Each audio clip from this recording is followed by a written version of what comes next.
I never should have taken that shortcut. The road back home was dark, barely illuminated by the flickering streetlights. In the distance, the sky was a deep purple, and the cool October breeze smelled of damp leaves and dying bonfires. Halloween night. It always had a way of bringing out the strange, but this year was different. I didn't see it at first, not until I was almost on top of it. A pumpkin, carved but not in the way you'd expect. Its face was twisted, deformed, its eyes slashed wide and hollow, and the jagged grin seemed to mock anyone who dared look at it. The candle inside flickered weakly, barely casting any light. There it sat on my doorstep, as if waiting for me. I laughed. I mean, it had to be a prank, right? The kids in the neighborhood always pulled some sort of stunt around Halloween, but there was something off about it. I don't know how to explain it. Something about the way the face was carved felt wrong. Too detailed, too lifelike. I picked it up, feeling the cold, clammy skin of the pumpkin in my hands. A sudden chill shot up my spine, and I swore I felt something brush against my fingers inside the hollow. But there was nothing in there. Nothing but that small dying candle. Curiosity got the better of me. I brought it inside, placing it on the kitchen table. The thing stared back at me, its grin frozen in that twisted expression. For a second, I considered throwing it out, but something stopped me. Call it morbid fascination. I couldn't look away. I lit the candle again. As soon as the flame caught, the lights in my house dimmed, almost imperceptibly, but enough to make me uneasy. The air felt colder, like a draft had slipped through the windows, but they were all shut. The shadows on the walls seemed to stretch longer, darker, like they were creeping toward me. Then I heard it, a whisper, faint, like someone was standing right behind me, murmuring into my ear. I spun around, but the room was empty. I stood frozen, listening. For a moment, there was nothing, just silence. And then, a knock. 3 slow, deliberate taps against the front door. I wasn't expecting anyone. The knock didn't sound right either. It wasn't like the friendly tap of a neighbor or the impatient bang of a visitor. It was soft, almost wet, like someone was rapping their knuckles on the wood with damp hands. I didn't move. Another knock. Louder this time. Persistent. I crept toward the door, my heart pounding in my chest. My hands shook as I reached for the knob, and as soon as my fingers touched the cold metal, the knocking stopped. I froze, breathless. I opened the door. Nothing. The street was empty. No cars, no kids trick-or-treating, no sign of life. Just the stillness of the night. And the pumpkin. It had moved. It was sitting on the porch again, right where I found it. The candle inside flickering more intensely than before, casting long, distorted shadows across the ground. I stared at it, my mind racing. This wasn't possible. I had brought it inside. I knew I had. Before I could react, the door slammed shut behind me. I jumped, spinning around. My breath caught in my throat as I saw something. Someone standing at the end of the hallway. A silhouette just barely visible in the dim light. Tall, unmoving, watching. I called out, but my voice sounded small, shaky. The figure didn't respond. It just stood there, silent, its head cocked at an unnatural angle. I blinked and it was gone. Suddenly the air felt heavier, suffocating. A wave of nausea hit me as the shadows in the room seemed to pulse, growing darker, more aggressive. I turned back to the pumpkin. Its grin had somehow widened, the hollow eyes gleaming with a sick, malicious light. And then I realized something that made my stomach drop. The face carved into the pumpkin. It wasn't just some random, creepy design. It was my face. Before I could react, the candle inside flared up, the flames shooting high, casting grotesque, dancing shapes on the walls. The whispering returned, louder this time, surrounding me from all sides. I couldn't make out the words, but I could feel the malice behind them.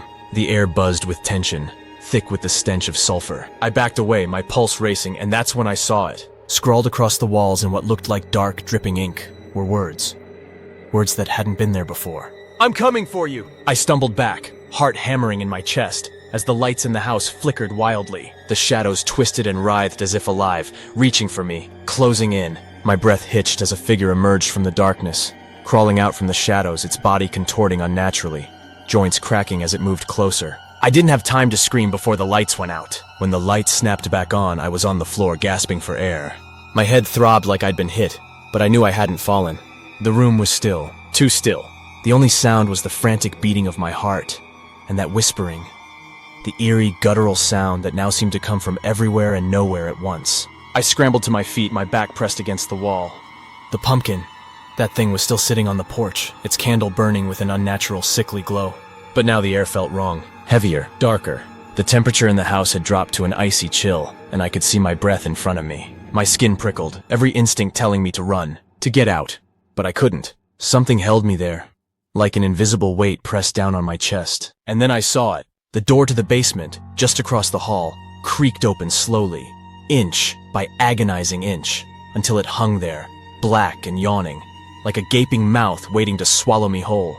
I hadn't opened that door. I never went down there.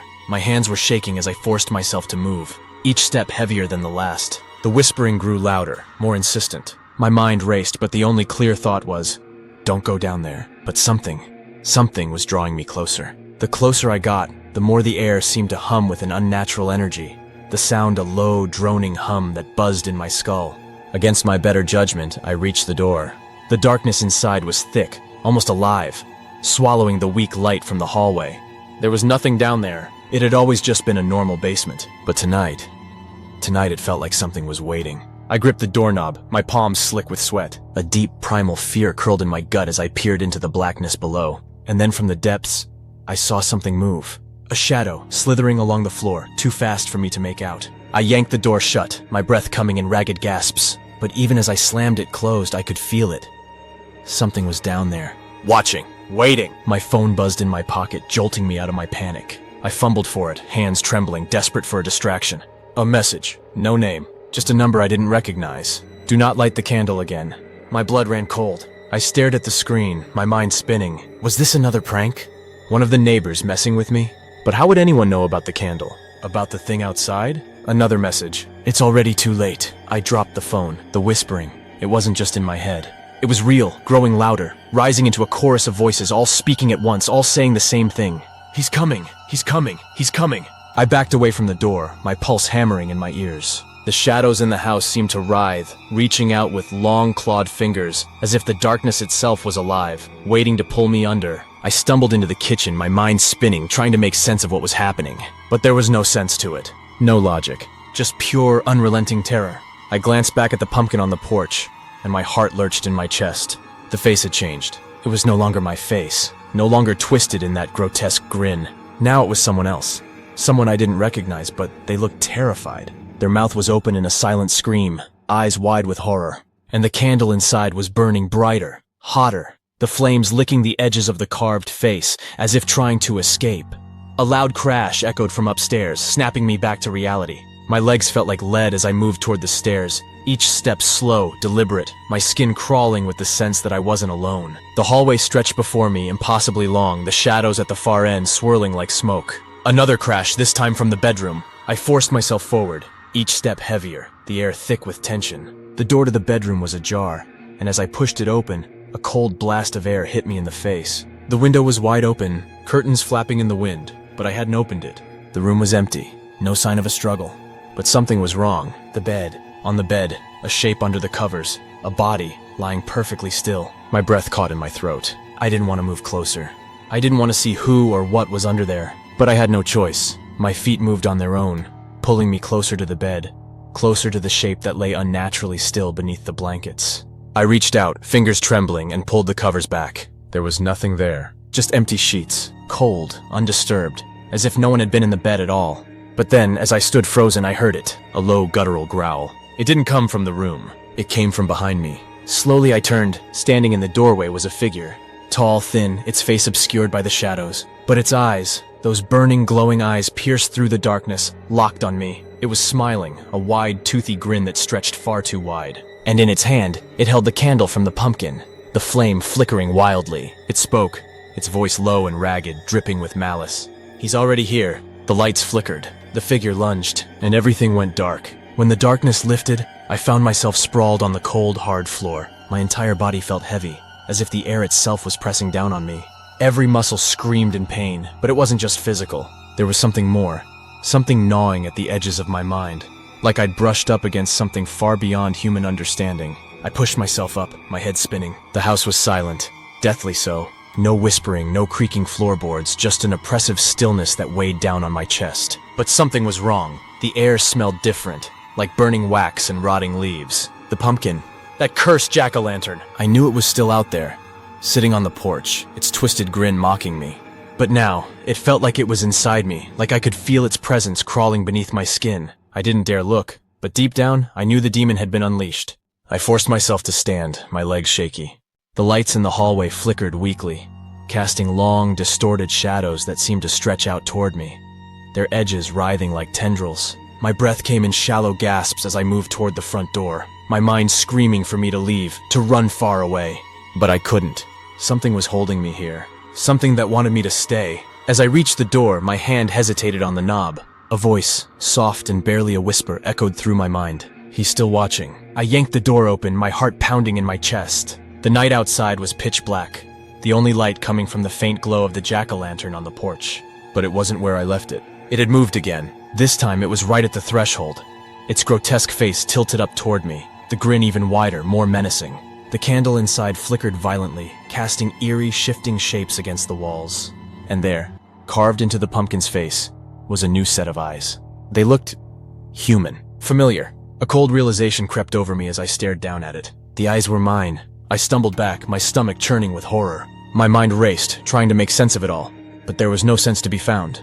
The demon, whatever it was, had me trapped, playing with me like a toy, feeding off my fear. Then I heard it again, the growling, low, guttural, and coming from behind me. I turned, my body moving on instinct, every nerve screaming in terror. The figure from before was there again, standing at the far end of the hallway. But this time it was clearer.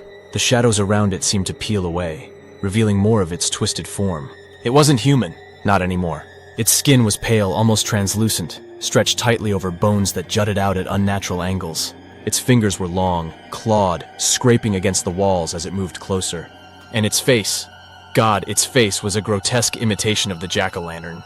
The eyes were hollow, sunken but burning with a malevolent fire. And that grin, that horrific tooth-filled grin, twisted and jagged just like the pumpkins. It didn't speak this time. It didn't need to. The message was clear. I was its next victim. I backed away, my heart slamming against my ribs. The figure moved slowly, deliberately, savoring every second as it closed the distance between us. Its movements were wrong, jerky, like a marionette being pulled by invisible strings. I could hear the sound of its bones cracking, snapping as it shifted its form. In a panic, I grabbed the nearest object, a kitchen knife, holding it out in front of me like it would do anything against this thing. My hands were trembling so badly I could barely hold on to the blade.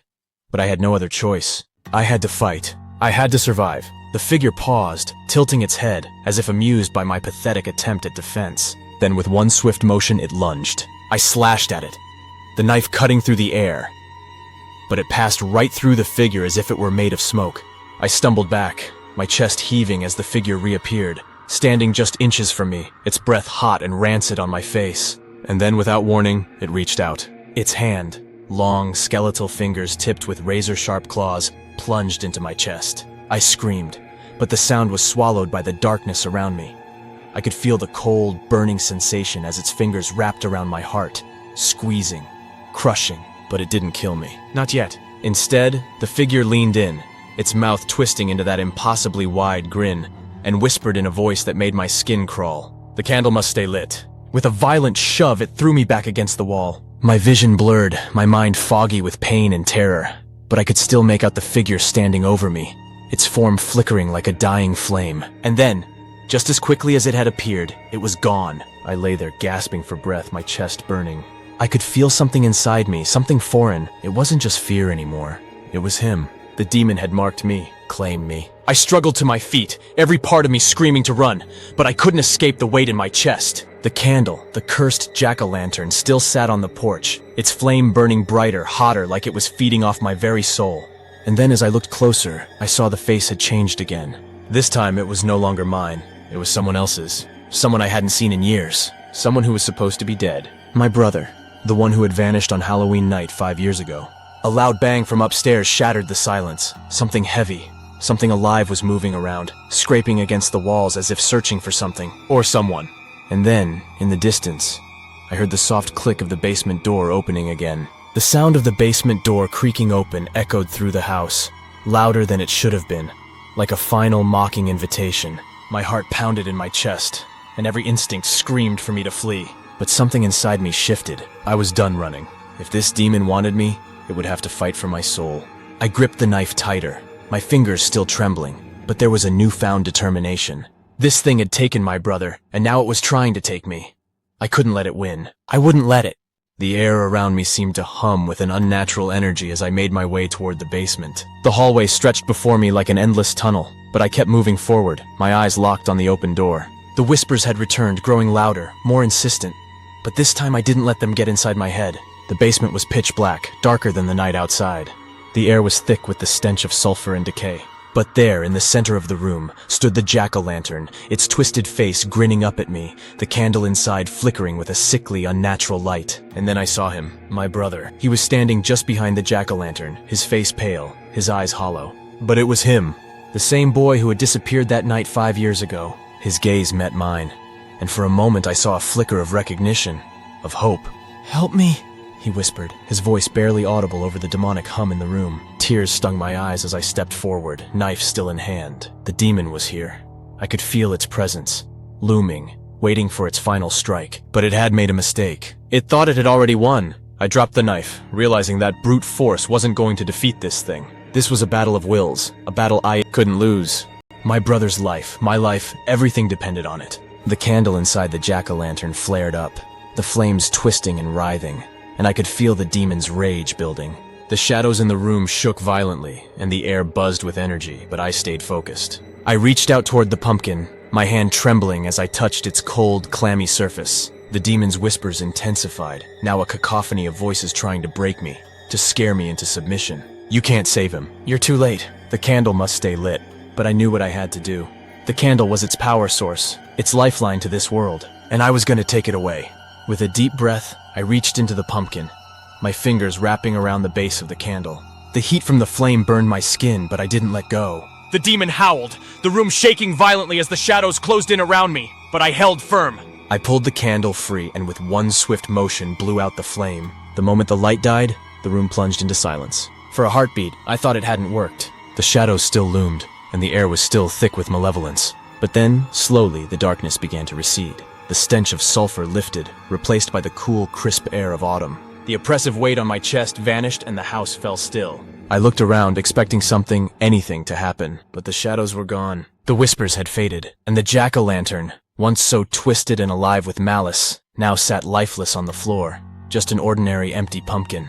Then I heard a soft voice. "Thank you." I turned to see my brother, his face no longer pale, no longer hollow. He looked like himself again, like the boy I remembered. Tears welled up in my eyes as he smiled, the weight of years of fear and loss finally lifting. He stepped forward, and for the first time in 5 long years, I embraced him. He was real. He was alive. As we stood there, the oppressive atmosphere of the house lifted completely. The cold was gone, the darkness had retreated, and I felt a warmth I hadn't known in years. My brother pulled back, his face filled with relief. "It's over," he said softly, his voice steady. "You broke the curse." I smiled, wiping away the tears that had fallen. The demon had been vanquished, and the nightmare was finally over. I had my brother back. We were free. Together we walked out of the house, leaving the jack-o'-lantern and the horrors of that cursed night behind us. As we stepped onto the porch, the first light of dawn began to break over the horizon, casting a soft, golden glow over the world. Halloween had passed, the demon's curse had been broken, and it was over. For the first time in years, I felt hope. The nightmare was behind us, and whatever lay ahead, we would face it together. The demon was gone for good, and for the first time, everything felt right.